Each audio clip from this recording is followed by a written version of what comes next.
जीवन का निष्कर्ष यही है, जीवन का निष्कर्ष यही है, प्रभु प्रेम में लग जाना। आ ही गए तो बैठो प्यारे, राम कथा सुन के जाना। आ ही गए तो बैठो प्यारे, राम कथा सुन के जाना। आ ही गए तो बैठो प्यारे, जीवन का निष्कर्ष यही है, जीवन का निष्कर्ष यही है, प्रभु प्रेम में लग जाना।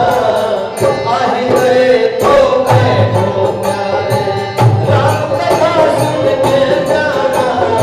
आ ही गए तो बैठो प्यारे, राम कथा सुन के जाना। आ ही गए तो बैठो प्यारे। श्री राधे कथा प्रेम की पावन गंगा अविरल बहती जाए हो। कथा प्रेम की पावन गंगा अविरल बहती जाए हो।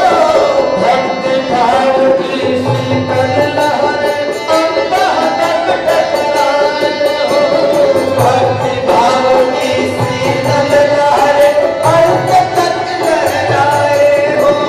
कुछ बातें हैं सुनने लायक, कुछ बातें हैं सुनने लायक, कुछ बातें भूल कर जाना। आ ही गए तो बैठो प्यारे, राम कथा सुन कर जाना। आ ही गए तो बैठो प्यारे, राम कथा सुन के जाना। आ ही गए तो बैठो प्यारे।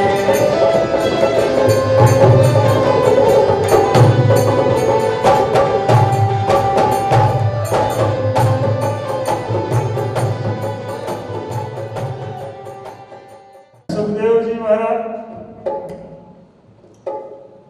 व्यास जी महाराज पांडवों को कहते हैं, हे युधिष्ठिर, आपके प्रश्न का स्वप्न है, सुनिए स्वप्न का विवरण। इस समय आने वाले समय में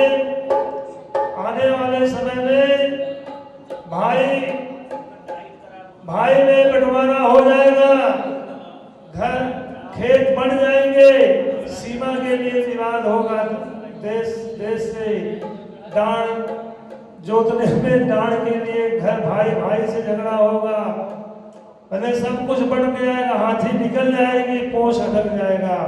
घर में सब अलग अलग रहेंगे, खाएंगे पिएंगे अलग, सबका रूम अलग, लेकिन नापदान के लिए झगड़ा होगा। ऐसे छोटे छोटे आने वाला समय कलयुग है। भगवान के चले जाने के बाद अब यहाँ तुम्हारे रहने लायक नहीं है। हे भीम, आपका स्वप्न है, कपिला लो बछड़ा पूंछ काला, कह देखते देखते पाप इतना बढ़ जाएगा, सबके जो सत्यवादी है उनके अंदर भी उसका असर हो जाएगा और वह सब पाप से वशीभूत हो जाएंगे कलयुग में, और सब पापाचरण में रत हो जाएंगे। इसलिए तुम जैसा भाई चले जाओ। अर्जुन, आने वाले समय में एक भाई के यहाँ धन दौलत खचाखच भरा रहेगा, दूसरे भाई के यहाँ वही बालू भमका होता रहेगा,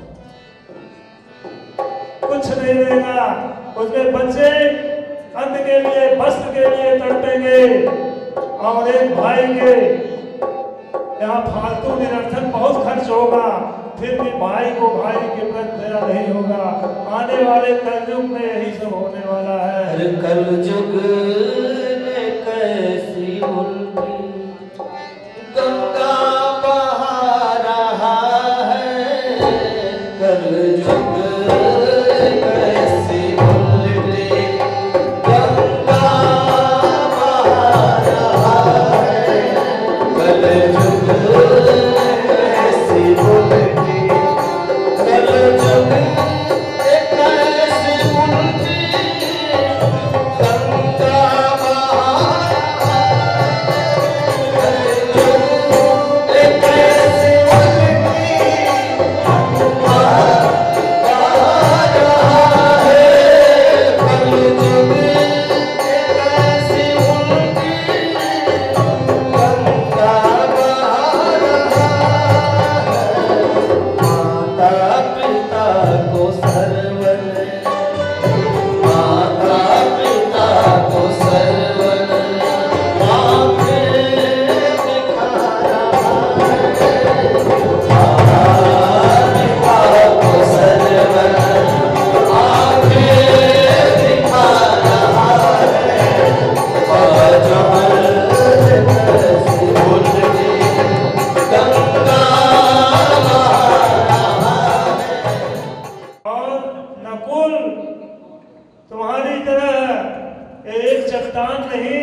ऊपर आने वाला हो और वह राम राम कह रहा हो तो उसके ऊपर से वह भी टल जाएगा, इसको कोई रोक नहीं सकता, क्योंकि कलयुग का यही गुण है।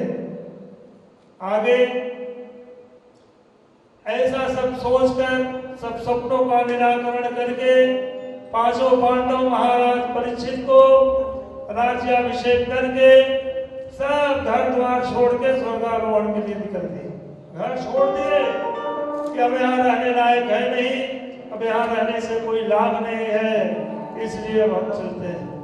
अब महाराज परीक्षित बहुत दिन बिता, चर्चा होने लगी, मंत्रियों ने मंत्रणा किया कि आपके दादा परदादा बहुत बड़े वीर थे, इतना यज्ञ किए, आप भी यज्ञ करो। यज्ञ का अश्वमेध यज्ञ का प्रारंभ हुआ। चारों दिशाओं में उन्होंने, चारों जहां भी जाते सब अर्जुन के पोते हैं, भाई युधिष्ठिर के, भरतवंश के चक्रवर्ती राजा नरेश हैं, सब उनको अपना चक्रवर्ती नरेश मान लिया, सानिध्य सबने स्वीकार किया। भारत के प्रथम अखंड भारत के प्रथम चक्रवर्ती नरेश महाराज परीक्षित इतने धर्मशील राजा हैं कि उनके राज में राम राज है, राम राज। जैसे राम राज में न कोई दुखी था, न कोई दीन था, न कोई अज्ञानी था, न कोई किसी को कभी रोग व्यापता था, न शोक संताप होता था, वही हाल जो है महाराज परीक्षित के राज में है। महाराज परीक्षित एक दिन धर्म चारों तरफ से दिग्विजय यात्रा करके वापस लौटे। रास्ते में देखते हैं एक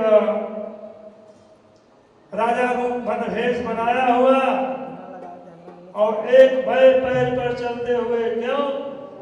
4 चरण होते, धर्म अर्थ काम मोक्ष, लेकिन यहाँ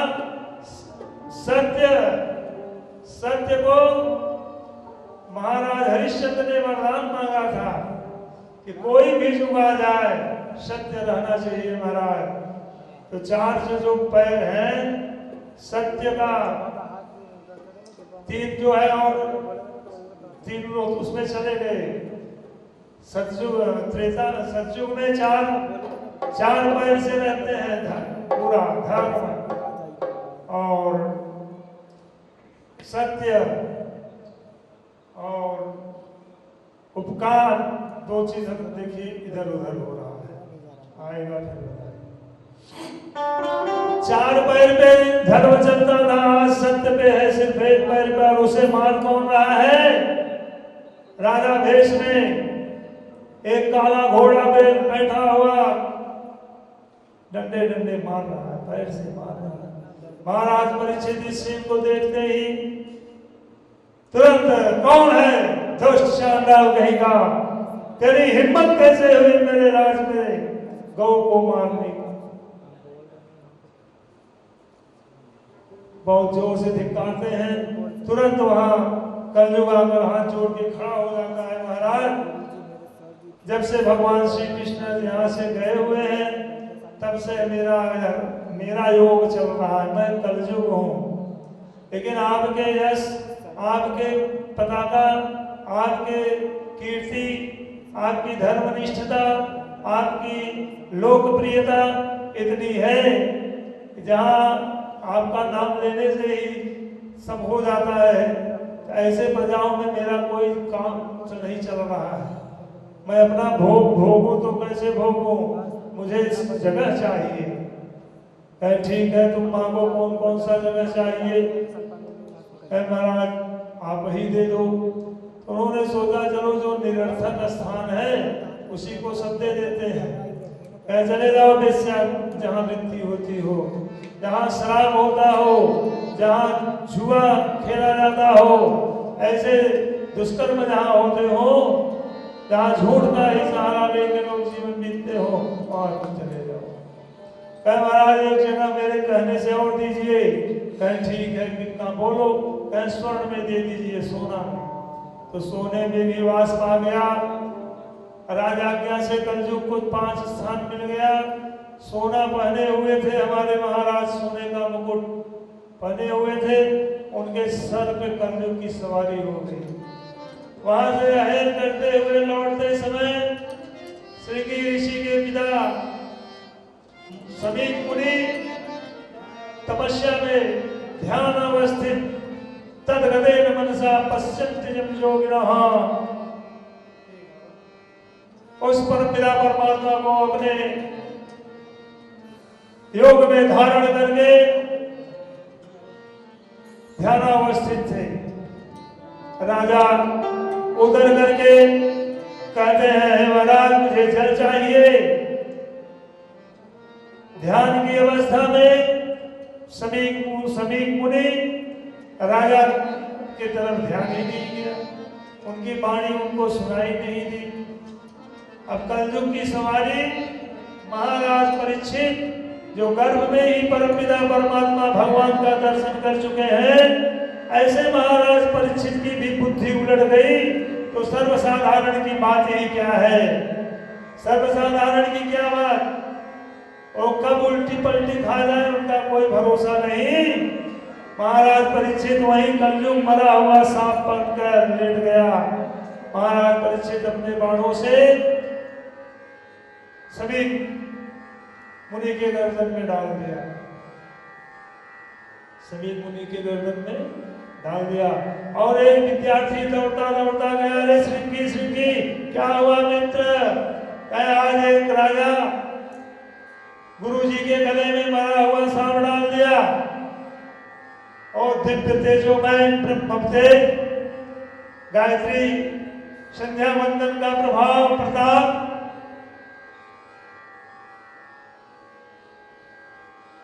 तुरंत जल लेकर के हाथ में श्राप देते हैं कि जो भी ऐसा कुकृत्य किया हुआ है, चाहे वह जो हो, आज के 7वें दिन, आज के बाद 7वें दिन ऐसा वही सर्प काटेगा और वो मर जाएगा, उसे कोई बचा नहीं सकता। अब राजा अपने महल को गए, जब उन्होंने मुकुट उतारा उनकी बुद्धि शुद्ध हो गई, उनके बहुत पश्चाताप होने लगा।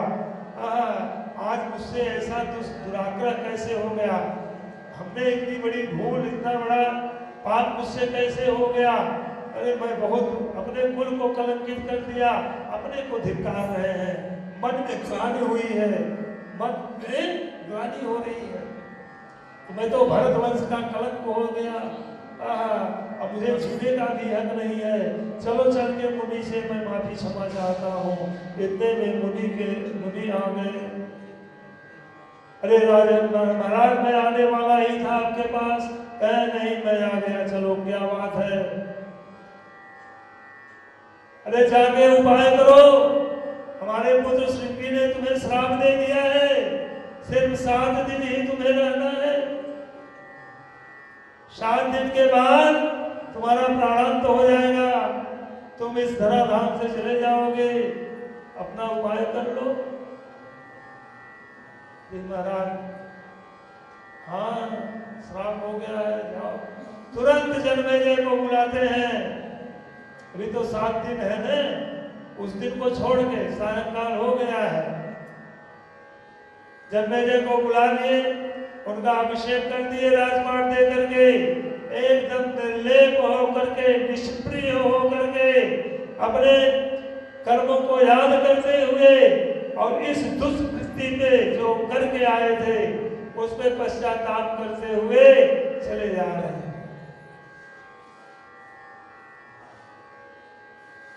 महाराज परीक्षित जो भी संत मिल चले गए, जाकर आसन जमाकर बैठ गए, पूरा हाहाकार मच गया। क्षण में पूरा हाहाकार मच गया, महाराज परीक्षित को श्राप हो गया, श्राप हो गया।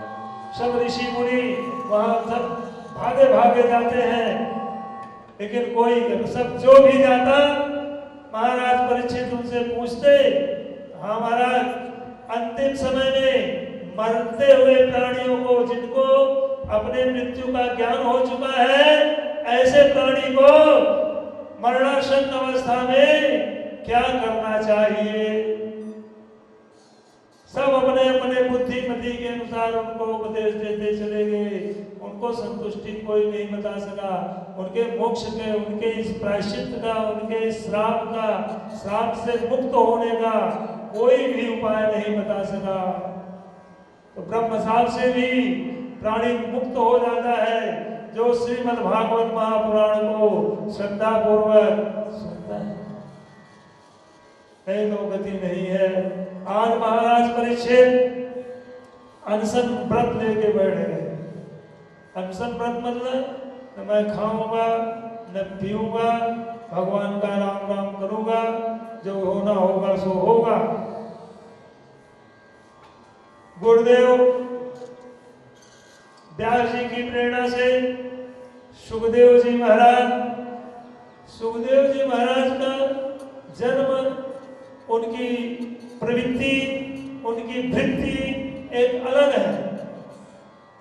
वो जन्म लेते ही चले गए जंगल।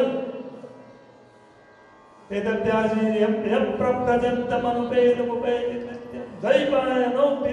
जब जन्म लेकर वो जाने लगे तो विरह से कातर हो करके, हे पुत्र कहाँ जा रहे हो, कहाँ जा रहे हैं।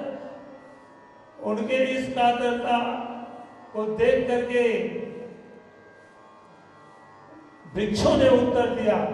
और एक जगह की स्थिति तो ऐसी हुई, सुखदेव जी महाराज गर्भ में ही बहुत साल तक रह गए। कहीं कहीं 16 वर्ष लिखा है, कहीं कहीं 12 वर्ष लिखा हुआ है। एक जगह तालाब में स्त्रियां स्नान कर रही हैं, सुखदेव जी उधर से ही जा रहे हैं, व्यास जी पीछे पीछे, हे पुत्र रुको, तुम्हारी माता क्या करेगी, उन्होंने बहुत कष्ट सहा है तुम्हारे लिए, इतने सालों से तुम्हें गर्भ में पालन पोषण कर रही है, बड़ी दुखी होगी, विलाप करेगी, हे पुत्र क्यों रुका करे, रुके, क्योंकि वो 12 साल पढ़ते रह गए। व्यास जी महाराज से जिन्होंने उन्होंने ज्ञान लिया, इस संसार को मिथ्या मान लिया था सुखदेव जी महाराज, और वह परम पिता परम ब्रह्म परमात्मा का ध्यान अवस्था में अपना ध्यान करते रहते थे। और वही करने के लिए चल दिए,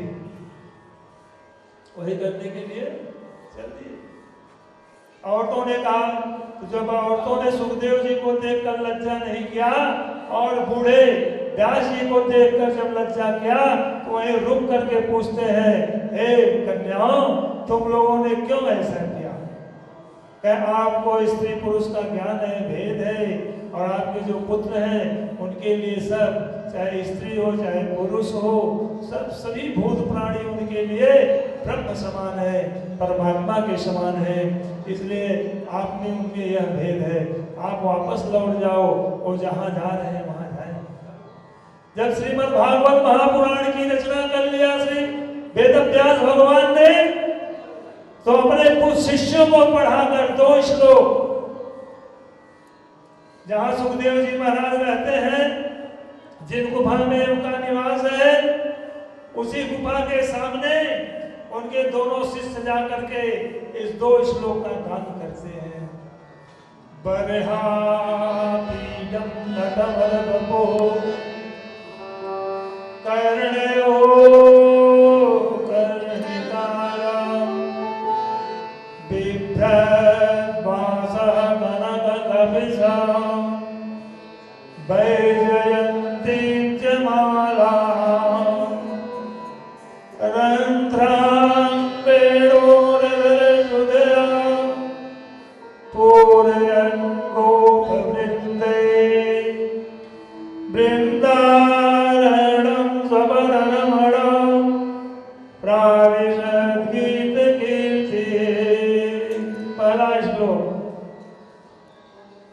क्या भगवान के स्वरूप का वर्णन है। बरहा पीडम, मोर का पंख मुकुट, मोर के पंख का मुकुट पहने हुए, नटखुट सलोना शरीर, नटवर बपो कर्णयो कर्णिकारम, कानों में छोटे छोटे कुंडल कनैल के फूल के समान, स्वर्ण के रंग के समान पीतांबर पहने हुए, बरापीडम नटवरवपो कर्णयो कर्णिकारं बिभ्रत्वासः कनककविशं वैजयन्तीं च मालां, वैजयंती की माला धारण किए हुए हैं। श्री पर भृगु ऋषि का चरण चिन्ह उनके हृदय कमल पे सुशोभित है। वृंदारण्यम स्वपदरमणम, उस वृंदावन के जंगल में अपने पर जूता चप्पल भी नहीं पहनते, स्वपद रमणम, ऐसे ही घूमते रहते हैं गायों के पीछे। वृंदारण्यम स्वपद रमणम कालिन गीत कीर्ति, मैं ऐसे भगवान के गीत कीर्ति का गान करता हूँ। दूसरा श्लोक, अहो भगीया स्तन कालकूट जिघांसया यदप्य साथी लेभे गतिं धात्रिचितां ततोऽन्यं कम्मा दयालो शरणं व्रजेम। बकासुर की बहन पूतना अपने स्तन में कालकूट रूपी जहर लगा करके भगवान को मारने के लिए गई हुई है। ऐसे पूतना को भी वह प्रभु बाल मुकुंद आनंद कंद पूर्णतम परात्पर पर ब्रह्म वह गति देते हैं। कौन सी गति? लेभे गति धात, धात्री माने माता, माता की गति प्रदान करते हैं मारने गई हुई पूतना के को भी। यह दोनों श्लोक को सुनकर सुखदेव जी महाराज चले आते हैं। अरे विद्यार्थियों यहाँ हो। हाँ महाराज। कहे कहाँ से सीखे हो? कहे हमारे गुरु महाराज। कहे और क्या सीखे हो? कहे बस सभी 2 श्लोक, और ऐसे 18,000 श्लोक हैं। आप लोग आप चलिए महाराज। हाँ हाँ चलो, हम भी सुनेंगे, बहुत रस है इसमें। अब ब्रह्म की उपासना करने वाले उस 2 श्लोक से सैकड़ों उपासक हो गए। भगवान के चरित्र का गुणानुवाद आए।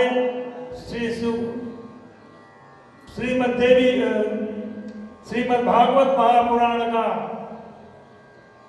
पूरा अध्ययन किया आनंदमय। उसी समय महाराज परीक्षित अनशन व्रत लेके बैठे हैं।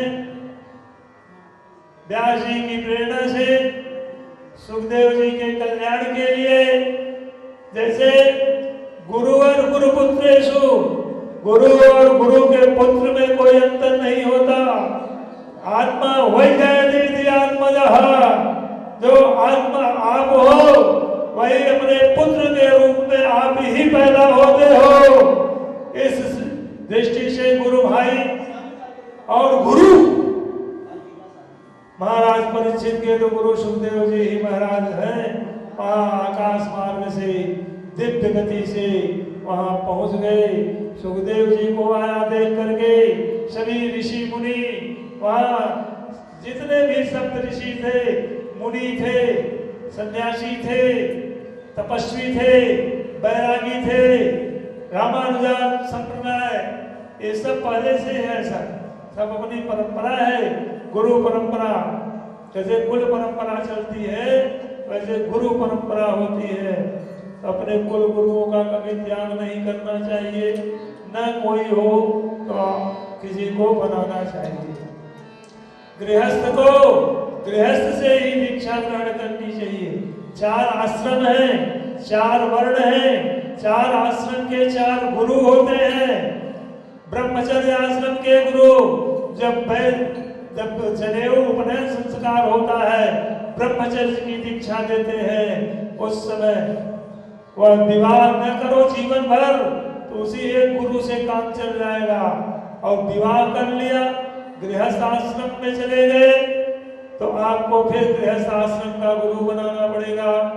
गृहस्थ आश्रम छोड़ करके वानप्रस्थ आश्रम में चले गए, वहां वानप्रस्थ आश्रम में आपको फिर से गुरु बनाना पड़ेगा। जब गृहस्थ वानप्रस्थ को छोड़कर संन्यास आश्रम में आप चले जाएंगे तो वहां भी आपको फिर से सन्यासी गुरु बनाना पड़ेगा। ये 4 आश्रम है, चारों आश्रम के गुरु अपने अपने अलग अलग हैं। इसलिए सभी गृहस्थों को आजकल तो बड़ा उल्टा आग लगा हुआ है। सन्यासी को जो पूजा पाठ अनुष्ठान जो जब तब जो काम करना चाहिए वह काम अब गृहस्थ कर रहे हैं, और गृहस्थों के काम को साधु सन्यासी कर रहे हैं। उल्टी आग गंगा बह रही है भैया।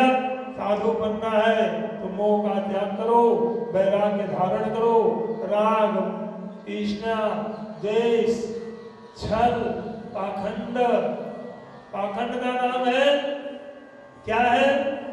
जो हम नहीं है उसे दिखाना चाहे वही पाखंड है।